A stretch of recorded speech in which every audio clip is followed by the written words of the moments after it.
welcome once again to Real Shame, a show where the two of us talk about our list of movie blind spots, aka our list of shame. My name is Andy. And I'm Adam. And on Monday's episode, we talked about a movie that I had not seen, a big book, as well as a pretty big movie, second highest grossing movie of 2006. It was The Da Vinci Code. Adam paired that with another kind of treasure hunting, treasure seeking film that came out 2 years earlier, and that movie is National Treasure.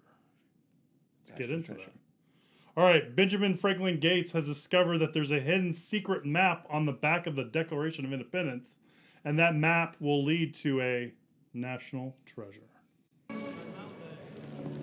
Are you trying to steal that?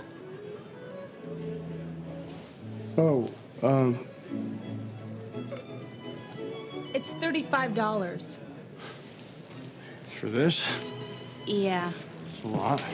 Hey, I don't make the prices. So, I have 32.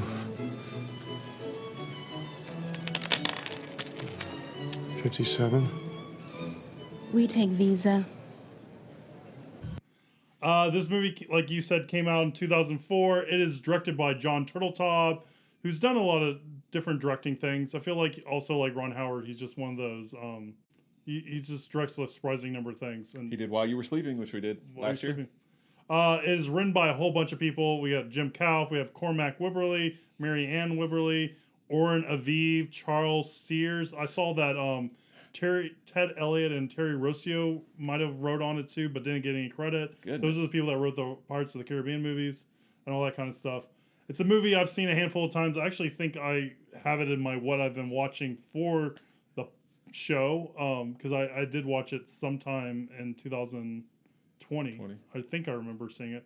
So it's a movie I've seen a few times, but it's a movie you've never seen, even though it's Wednesday. So I'm going to ask you, what'd you know about National Treasure before? What'd you think of it? And what'd you think their wig budget was for the movie? Yeah, you mean for Nic Cage? Nic Cage and for John Voight in that first scene. Oh, yeah. Yeah, okay. And maybe Sean Bean. I don't know. I thought that might have been Sean Bean's real hair. I'm not sure. He's definitely rocking the Patriot Games kind of do. Yeah, he is. So I remember when the movie came out in 2004. What was I doing at that time? I don't remember. But I was watching this movie. I was not watching this movie. I don't think I saw a lot of movies back in this kind of era. Because again, I've gone through phases in my life where, because I love movies. I mean, you know, obviously we do this show. I absolutely love movies, and I watch movies. I try and watch at least a movie a week, and generally I watch far more than that. But I've gone through eras or periods where like I just did not go to the theater for like years. Although I still watch movies at home, and so when this came out in theaters, it was just like a period where I was like, nah, I don't want to go to the theater, so I didn't go. I didn't see it when it finally came out on home video or whatever you want to call it. But I didn't know much about it. I mean, obviously I knew it was like a treasure hunt. I didn't know it had something to do with the Declaration of Independence and that he was going to steal it. And I knew it had Nicolas Cage in it. I didn't know John Voight was in it. I didn't know Christopher Plummer was in it. No, and I didn't know Sean Bean was in it. So those were all kind of surprising to me. Although Christopher Plummer's not in it very much. He's just in it at the very beginning. He does a cameo basically as the grandfather in the beginning of the film. But you listed like 1, 2, 3, 4, 5 writers, and you said there's 2 writers on there that's uncredited. Yeah. That's usually a pretty bad sign. Whenever there's like tons of people writing on a script, that's usually a pretty bad sign. But in this case, I would say it's not a bad sign because I thought this movie was a lot of fun. I liked this movie probably more than the Da Vinci Code, just because it's a lot more. It's a lot lighter. There's a lot more tongue in the cheek kind of thing. Very tongue in cheek.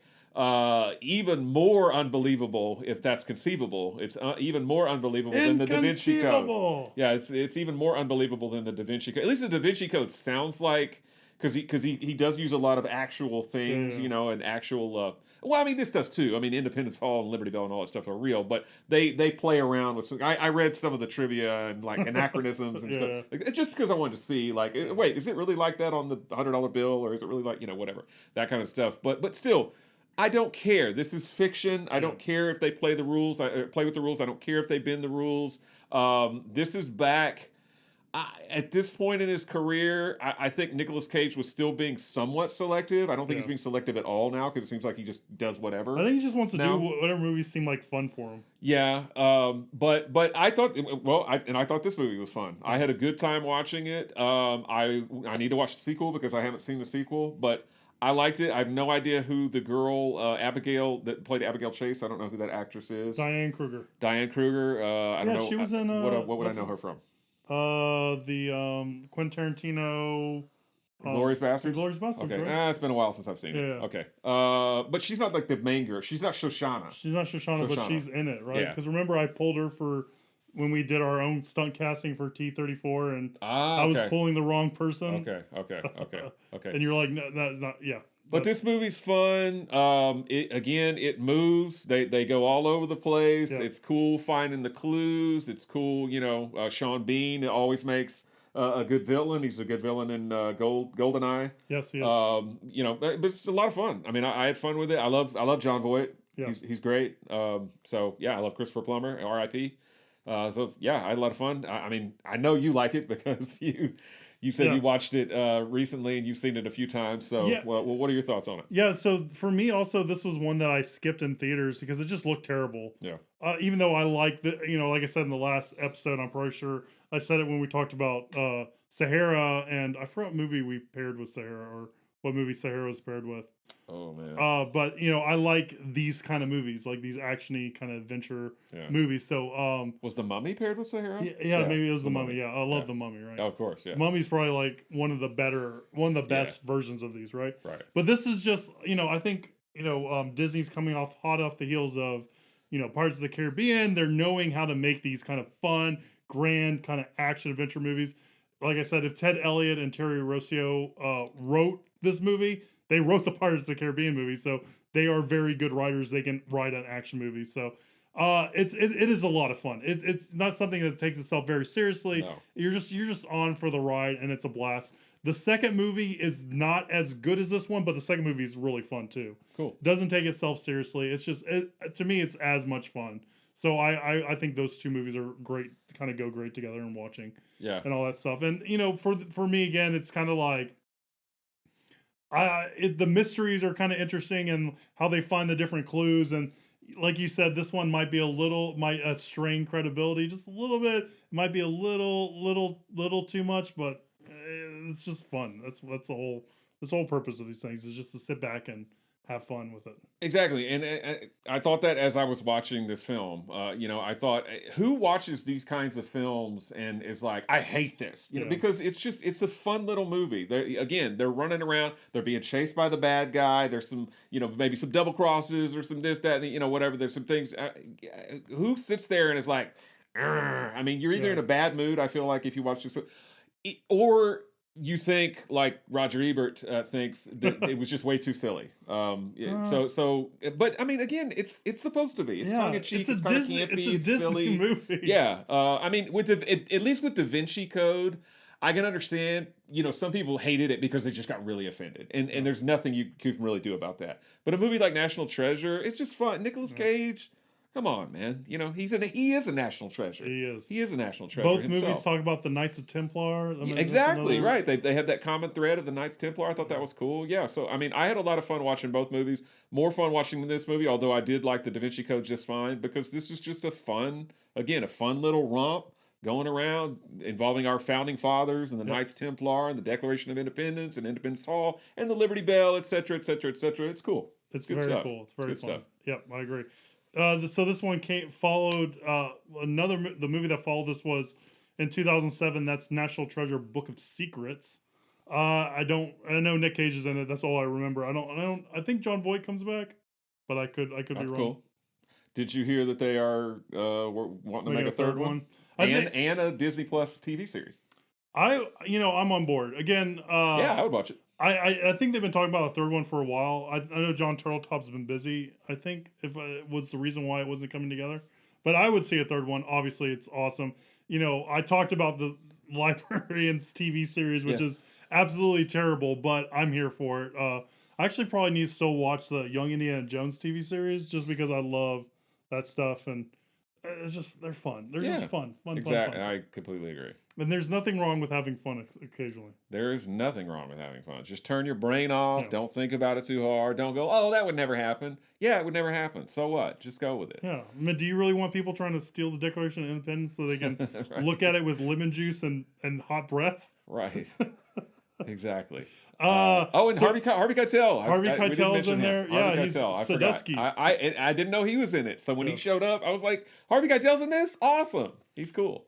Yeah, the only thing I'm disappointed about is that so Christopher Plummer's character's name is John Adam Gates. Nic Cage's character is Benjamin Franklin Gates. John Voight is Patrick Gates. Is Patrick a founding father? I feel like he should be named after. I have never heard of Patrick Gates. I have heard of John Adams and Benjamin Franklin. Yeah, Certainly. this would be Patrick something. I wonder who. If you know who he's named after, let us know, because it's got to be named after some founding father. Patrick Henry. I don't know.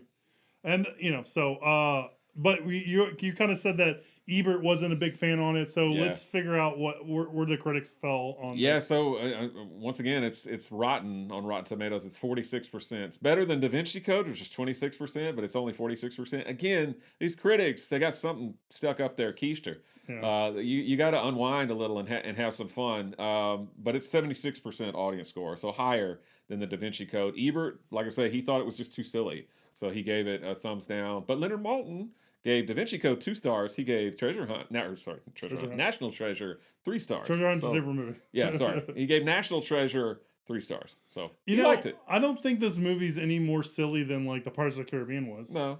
I mean, maybe the Pirates of the Caribbean had a little bit more swagger and action to it, but I think it's the same amount of silliness. Yeah. As undead pirates fighting and stuff like that. I don't know. Yeah. No, this movie, I would recommend this movie. This movie is Yeah. a lot of fun. I agree. I like it. So for our viewer question, we picked one out that has to do with the film star, and that's Nic Cage. And it's what are some of our favorite Nic Cage movies? So we figured we'll go through his IMDb and kind of break down a few of those. I know we talked about this movie on the podcast, right? It was Fast Times at Ridgemont High. Yes, he's in it for 2 seconds. He's in it for 2 seconds as Nicolas Coppola. That's right. I know Valley Girl was a big hit for him. I've never seen Valley Girl. I have never seen it either. I've only seen the abysmal remake. Okay. And I only watched it because I like the girl that's in it because she was in the Happy Death Day movies. Oh yeah. But it's I awful. remember. It's awful. But I've heard the original is good.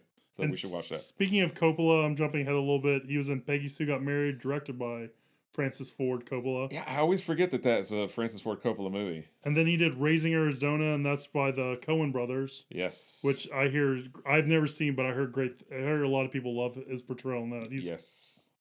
Yes, as H.I. McDonough. Yeah, Peggy Sue Got Married is pretty fun. Okay, I need to. I want to check out didn't Francis Ford Coppola do Used Cars? No. Oh, was that with Used Kurt Cars Russell? is Robert Zemeckis, I believe. Okay, never mind. Ignore that. Yeah. I was Strike gonna that say from the record. there's some movies from Coppola and from Zemeckis, obviously, So that I want to watch that I haven't seen. So he's in, Raising Arizona is great. He's in Moonstruck that same year, which he didn't win an Oscar. Cher won an Oscar, I believe, for Moonstruck, and I think Olympia Dukakis did as well. But so Moonstruck's a big. So Moonstruck, John Patrick Shanley wrote that and was like the golden boy after he wrote that because it was such a successful movie. So they gave him the opportunity to direct his own film. And the film that he came out with was The January Man, which is a notorious bomb with Kevin Kline. I would say Nicolas Cage's kind of golden era is somewhere from the mid to late 80s to the 90s, Face Off and Con Air and stuff. After that, I mean, he still did some good films like Lord of War and Lord of War's good. Weatherman and whatnot. The Rock, of course, in the 90s. I love The Rock, Con Air, and Face Off. You've got Bing Bang Boom, that's the triumvirate. Those there. are the peak Nick Cage movies right there. I like Snake Eyes. I know I don't think you're as big a fan. 8mm is also kind of cool. I like Bringing Out the Dead, which is a Scorsese film that he did. He did Gone in 60 Seconds, which is not bad. It's fun. It's a decent action movie. Fun. He's fighting a little bit. I like The Family Man. I don't know where it falls on most people. I've never seen it. But I like the premise. I like Family Man a lot. Isn't it sort of It's a Wonderful Life-ish? Yeah, it is. Adaptation, I heard great things. It's Charlie Kaufman's movie. Adaptation is good. Matchstick Men I thought was good. Yeah, it's a con men movie. Then we have our National Treasure movies. Mm-hmm. Lord of War. Weatherman, I thought was okay. It's supposed to be I think it's like supposed to be a dark comedy that just didn't really work. I never saw Directed it. by Gore Verbinski. Never saw it. Then we get like in the mid to late 2000s is where he starts doing. He goes off the rails. Because we got World Trade Center, which is not great. Wicker Man. I've never seen it, but I don't want to see it. Yeah. The original is really good in my opinion, and all I've seen of the Wicker Man is like the memes bees. and stuff, and the YouTube clips of just him going "not the bees" Yeah. and punching women, which it looks abysmal. It looks like a terrible film. I've never seen Ghost Rider. I know didn't you watch those recently? Watched it recently. First time seeing that. It's okay. Next, which is not bad. It's weird. It's one of those you can see the future thing. Okay. Remember, it has the trailer. It's like the bullet gets shot at him, and he like whips his hair and his head back, and his hair just moves in slow motion. I feel like that was directed by. Well, it's not directed by who I thought it was. I thought it was directed by the guy who did Face Off. But it's not. Bangkok Dangerous, not great. Knowing, not great. And those movies I haven't seen. I'm just going judging by what I remember. I was going to say I skipped ahead. I haven't seen like anything. I did see Kick-Ass, but other than Kick-Ass, I haven't seen any of that stuff that he did in the like early 2010s until Mom and Dad, which is 2017. Because I mentioned that on the show. I watched that on like Hulu or something. Yeah, because that's the one where all the parents go crazy and try and kill their own kids. You and I watched Mandy, which visually was cool, but man, what a slow, it was very slow, painful film. And then we both watched. He was a voice actor in Spider-Man Into the Spider-Verse. Great movie. We need to watch Color Out of Space. I'd like to see that. Yeah, I think I have that. I think I bought that. And Brand Isle, Jiu-Jitsu, Primal, haven't seen any of that stuff. Yeah. And then until Willy's Wonderland, which we both saw. I want to see Jiu-Jitsu. I got a copy of that.